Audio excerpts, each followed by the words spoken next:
নবীজি বললেন আলেমগণ হলেন এমন সম্মানিত ব্যক্তি, নবী তো এখন নাই, নবীরা মারা যাওয়ার পরে সাধারণ মানুষ, এই সাধারণ মানুষদের মধ্যে যেই ব্যক্তিগুলোর মাঝে ইলম আছে, নবীদের ভাষা আছে, নবীদের জ্ঞান রয়েছে, ওই ব্যক্তিগুলোর স্থান নবীদের পরে। সুবহানাল্লাহ বলেন।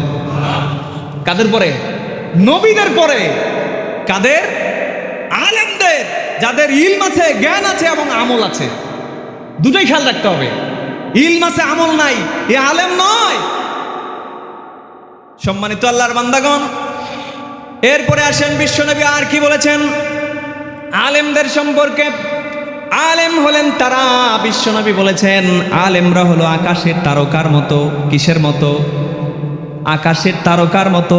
যখন তারকাগুলো প্রকাশ পায় তখন পথ প্রদর্শক তার পথ চিনে নেয়।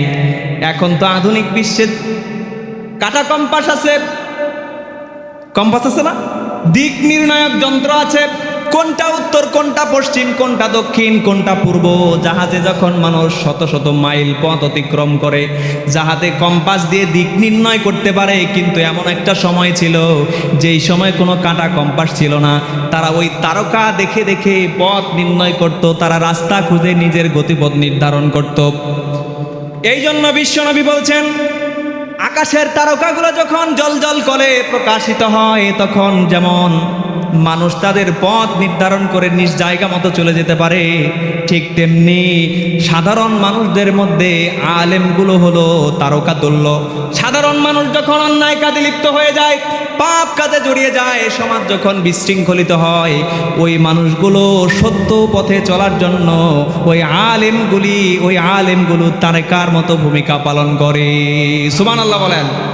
সম্মানিত আল্লাহর বান্দাগণ, আরো স্পষ্ট দেখেন, বিশ্বনবীর হাদিস থেকে জানা যায় একটা চাঁদ, হাজার লক্ষ অগণিত তারকার মধ্যে যেমন একটা চন্দ্রের মর্যাদা, একটা চাঁদের মর্যাদা। আচ্ছা বলেন তো, তামান তারকার চাইতে চাঁদটা বেশি সুন্দর না তারকাগুলো সুন্দর?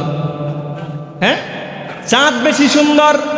অগণিত কোটি কোটি তারকার মাঝে চাঁদটা যেমন সুন্দর, চাঁদটা যেমন মূল্যবান, ঠিক তেমনি বিশ্বনবী বলছেন তামাম দুনিয়ার সকল মানুষদের মধ্যে যেমন তেমন আমি উত্তম, আর সর্বসাধারণের মধ্যে একজন আলেম ব্যক্তি তেমন মর্যাদাবান, তেমন উত্তম। সুবহানাল্লাহ বলেন।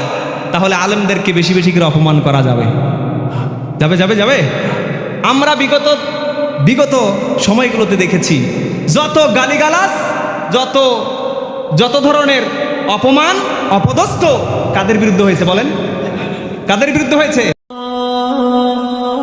Islamic Dream, Dinajpur.